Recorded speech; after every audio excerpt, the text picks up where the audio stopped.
Nah, maka Dewan Pakar di PKS menganggap PKS hari ini sudah inkonsisten terhadap perubahan. Nah, maka kemudian ini amat sangat signifikan bagi konstituen PKS tidak hanya di Depok, terutama wilayah-wilayah yang bersandingan dengan Jakarta, Bekasi, Banten, Kota Bogor, kemudian Kota Depok, kayak gitu. Jadi itu isunya amat sangat masif dan Dewan Pakar itu salah satu dampak dari isu yang berkembang di nasional. Mana ini videografer Om YouTube-nya Om Giri? Ambil saya ngomong, nanti postingin baru naik. Keliling kemana-mana ketemu para anggota DPRD dan baru terpilih, saya lihat ada potensi menjadi pemimpin masa depan di Depok. Luar biasa, tepuk tangan dong. Pemimpin tuh ngukurnya gampang. 1, peduli pada sesama. 2, peduli sama lingkungan. Yang ketiga, depan perlu pemimpin yang bisa mengutin sampah biar nggak berantakan. Betul. Yang bisa datangin rumah emak-emak biar nggak ada emak-emak yang kekurangan beras. Benar nggak? Dari LS Binus Kota Depok yang saya mudah-mudahan kerjasama gitu kan, pertemanan antara media ini sudah adanya ya pasangan calon yang mendaftar ikuti berbagai proses yang diselenggarakan oleh KPU dan menjadi lampiran pasangan calon itu untuk daftar ke KPU. Selanjutnya pemilihan di 27 November nanti, sehingga biasa pilihannya itu mau ke siapa. Ini sudah ada yang daftar, akan semakin menggambarkan inilah ya, kondisi terkini elektabilitas. Tujuan survei ini kita ada beberapa tujuan, yang tentunya yang pertama wali kota dan wakil wali kota, gubernur dan juga wakil gubernur. Nah, kita juga di sini coba memotret ya tingkat konsisten, memotret tingkat pengetahuan masyarakat terhadap waktu pilkada.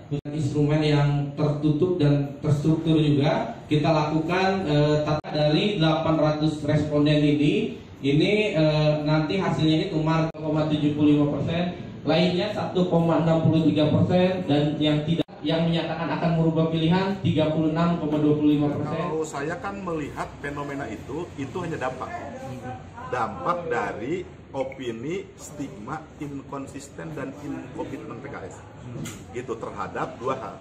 Yang pertama terhadap isu perubahan di tingkat nasional. Dengan dia bergabung ke KIM, berarti kan isu perubahan nggak ada. Yang kedua terkait dengan gagal mengusung Anies DKI. Nah, maka Dewan Pakar di PKS menganggap PKS hari ini sudah inkonsisten terhadap perubahan. Nah, maka kemudian ini amat sangat signifikan bagi konstituen PKS tidak hanya di Depok, terutama wilayah-wilayah yang bersandingan dengan Jakarta, Bekasi, Banten, Kota Bogor, kemudian Kota Depok, kayak gitu. Jadi itu isunya amat sangat masif dan Dewan Pakar itu salah satu dampak dari isu yang berkembang di nasional dan itu sangat signifikan pengaruhnya. Kalau analisa Bang Yus sendiri mengacu pada pilkada 2000, itu berapa persen turun kira-kira suara PKS? Mengacu pada pilkada 2020. Nah, di pilkada 2020 itu PKS itu kalau nggak salah itu sampai di angka 50% lebih. Nah, artinya ketika kemudian isu hari ini terus dikembangkan oleh ya pihak manapun, entah itu politis atau real, saya pikir itu bisa sampai 20% dulu. Kelurahan mana yang kuat, kelurahan mana yang lemah, kecamatan mana yang lembaga kami kalau di survei yang lain, ya bukan lembaga survei yang lain, gitu loh. Ya begitu pun SS. Dari LS Binus Kota Depok yang saya mudah-mudahan kerjasama gitu kan, pertemanan antara media ini sudah adanya ya pasangan calon yang mendaftar ikuti berbagai proses yang diselenggarakan oleh KPU dan menjadi lampiran pasangan calon itu untuk daftar ke KPU. Selanjutnya pemilihan di 27 November nanti, sehingga biasa pilihannya itu mau ke siapa.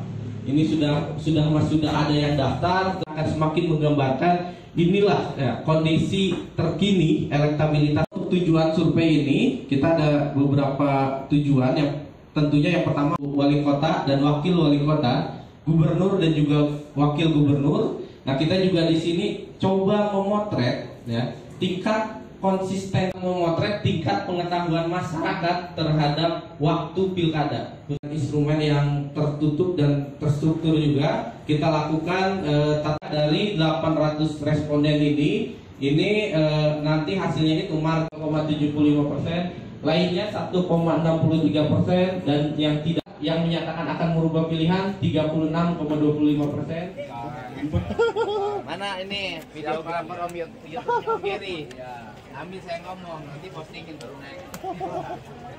Keliling kemana-mana ketemu para anggota DPRD dan baru terpilih, saya lihat ada potensi menjadi pemimpin masa depan di Depok. Luar biasa, tepuk tangan dong. Pemimpin tuh ngukurnya gampang. 1, peduli pada sesama. 2, peduli sama lingkungan. Yang ketiga, depan perlu pemimpin yang bisa mengutin sampah biar nggak berantakan. Betul. Yang bisa datangin rumah emak-emak biar nggak ada emak-emak yang kekurangan beras. Benar nggak? Kalau saya kan melihat fenomena itu hanya dampak. Dampak dari opini, stigma, inkonsisten dan inkomitmen PKS. Gitu terhadap 2 hal. Yang pertama, terhadap isu perubahan di tingkat nasional. Dengan dia bergabung ke KIM, berarti kan isu perubahan nggak ada.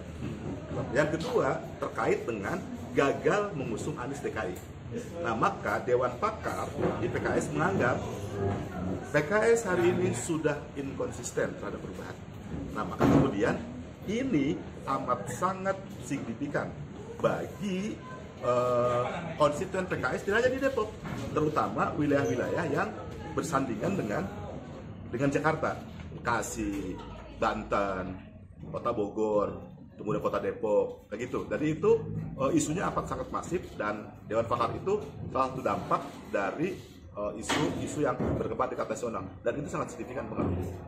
Kalau analisa Bang Yus sendiri mengacu pada pilkada 2000, itu berapa persen turun kira-kira suara PKS? Mengacu pada pilkada 2020. Nah, di pilkada 2020 itu PKS itu kalau nggak salah itu sampai di angka 50% lebih. Nah, artinya ketika kemudian isu hari ini terus dikembangkan oleh ya pihak manapun, entah itu politis atau real, saya pikir itu bisa sampai 20% dulu.